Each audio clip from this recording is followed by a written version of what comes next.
Bismillahirrahmanirrahim. Assalamualaikum warahmatullahi wabarakatuh. Waalaikumsalam warahmatullahi wabarakatuh. Selamat sore Teh Emang.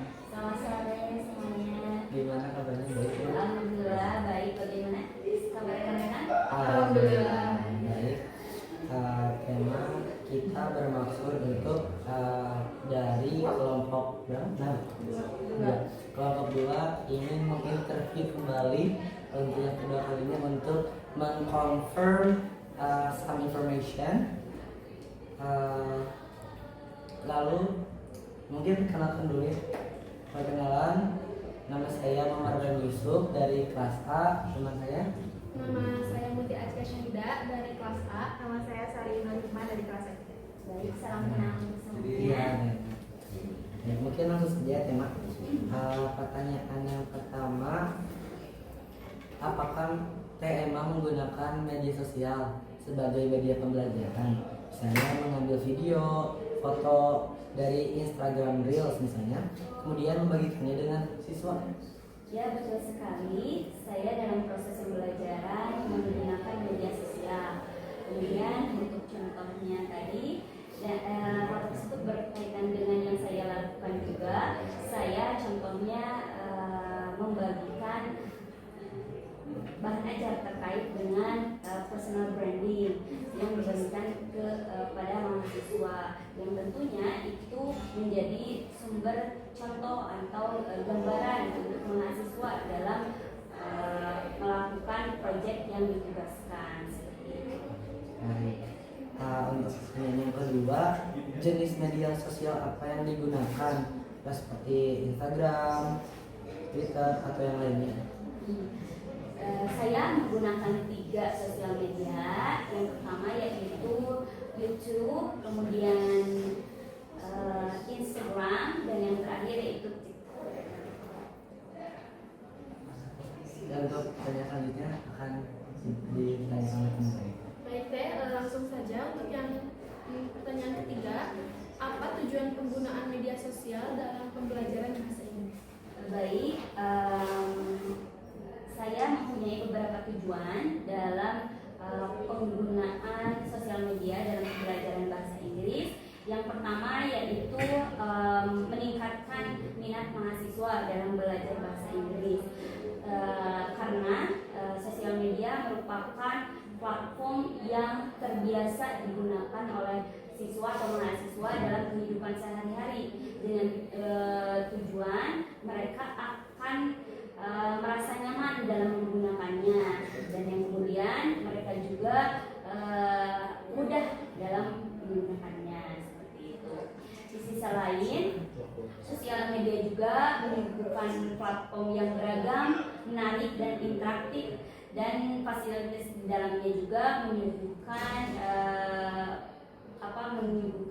kepada mahasiswa dalam berdiskusi, kemudian dalam mengekspresikan kreativitasnya seperti itu, dan berpartisipasi ya dalam media sosial, dalam sosial media ya mohon maaf, dibandingkan dengan media yang tradisional. Dan tujuan yang kedua yaitu dapat meningkatkan kemampuan writing dan speaking mahasiswa. Ya, fasilitas yang disediakan oleh YouTube, Instagram, TikTok memungkinkan mahasiswa untuk menulis, kemudian untuk merekam dan membagikan video dalam bahasa Inggris, sehingga meningkatkan kemampuan mereka dan meningkatkan juga kepercayaan diri mereka seperti itu. Dan yang terakhir, tujuan saya yaitu untuk memfasilitasi mahasiswa dalam pembelajaran self-directed learning, yang dimana metode pembelajaran tersebut mereka dapat belajar sendiri seperti itu. Dengan menggunakan sosial media, mereka dapat mengakses sosial media tersebut kapanpun, dimanapun mereka inginkan seperti itu, sehingga pembelajaran bahasa Inggris dapat efektif dan lancar ya. untuk pertanyaan selanjutnya yang nomor 4, tantangan apa yang TMA hadapi saat mengajar siswa dari berbagai tingkat seperti tingkat TK, SD, SMP, SMA ataupun mahasiswa? Oke. Baik, mungkin yang saya paparkan ini berdasarkan pengalaman saya pribadi ya. Yang pertama dari level TK dan SD ya. Untuk anak-anak TK dan SD itu cenderung memiliki tingkat konsentrasi yang pendek ya, sehingga membutuhkan metode pembelajaran yang memang menarik dan interaktif ya, sehingga itu menjadi tantangan tersendiri bagi saya untuk mempersiapkan materi ajar, bahan ajar dan media pembelajaran yang memang menarik, interaktif seperti itu, sehingga mereka bisa meningkatkan minat mereka dalam belajar bahasa Inggris seperti itu.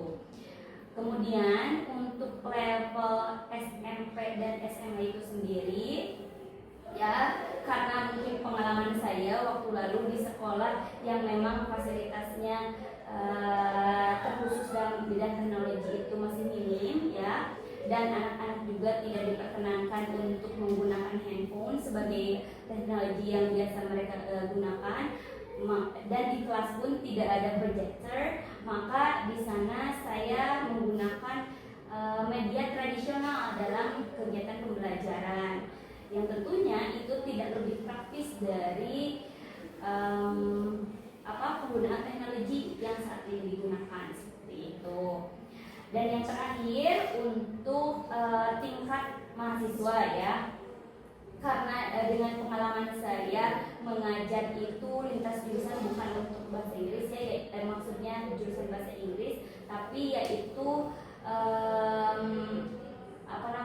ESP, English for Specific Purposes, di mana kendala yang saya temui yaitu yang pertama kurangnya pemahaman saya dalam disiplin ilmu tersebut seperti itu.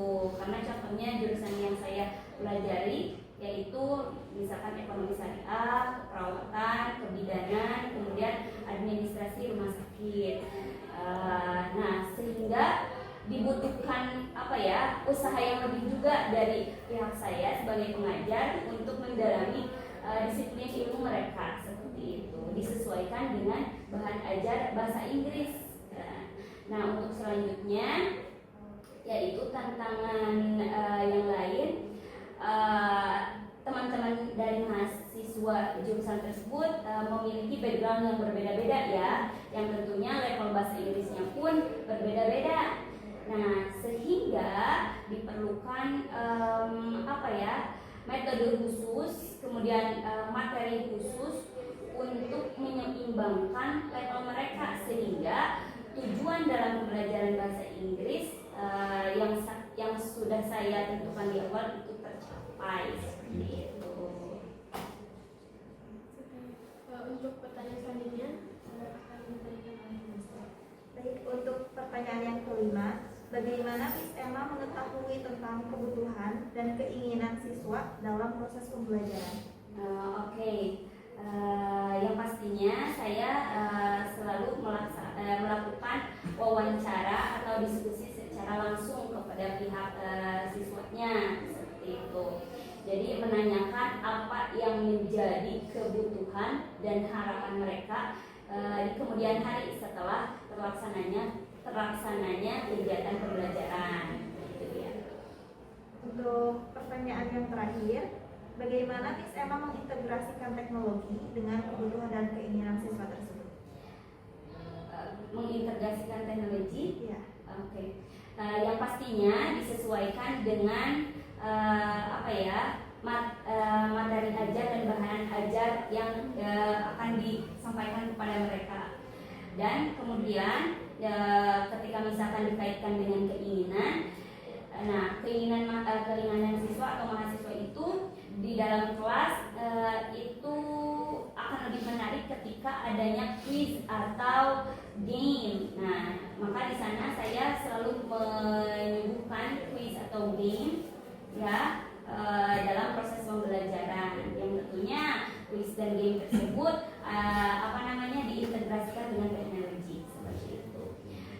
kedua yaitu saya biasanya menerapkan pembelajaran berbasis proyek ya dengan teknologi tentunya atau PBL ya.